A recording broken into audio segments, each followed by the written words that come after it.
Duty చేసుకొని ఇంటికొచ్చే లోపల rest తీసుకుందాం అంటున్నా. రెస్ట్ తీసుకునే సీనే లేదండి. వాషింగ్ మిషన్‌లో బట్టలు ఎలా తిరుగుతున్నాయి అలా తిరగాల్సి ఉంటది. సో, వాషింగ్ మిషన్‌లకి బట్టలేసేసి ఇగ నేను నీళ్లు పట్టేసి వెంటనే అయ్యప్ప స్వాముల పూజ టైంలో కొట్టిన టెంకాయలన్నీ అలాగే ఉండిపోయినాయండి. అవన్నీ ఆ రోజు నుంచి ఈ రోజు వరకు ఎండలో పెట్టాను. మొత్తం సగం ఎండి, సగం పాడైపోయినాయి.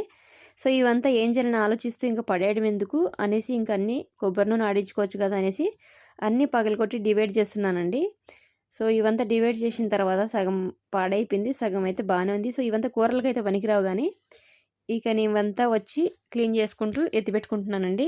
బెంగుళూరులో గాని, సిటీలో ఏడైనా గానీ అంత ఈజీ గాదండి బతకడం. గడియారంలో ముల్లెలా తిరుగుతుందో 24 అవర్స్ అట్లా మనం తిరిగితే గానీ మన లైఫ్ గానీ ఒక రేంజ్‌గా తిరగదు. సో, చాలా కష్టం అండి లైఫ్ అంటే. సో, అంత ఈజీ అయితే గాదు. ఇక ఫైనల్‌గా అయితే మన కొబ్బరి ఇంతొచ్చేసిందండి. దీన్ని మనం వాడుకోవడానికైతే కుదరదు. ఇక ఆయిల్ అయితే పట్టించుకోవాలి. సో, అందుకోసం అయితే రెడీ చేశాను. ఫైన్‌గా ఇంతొచ్చింది.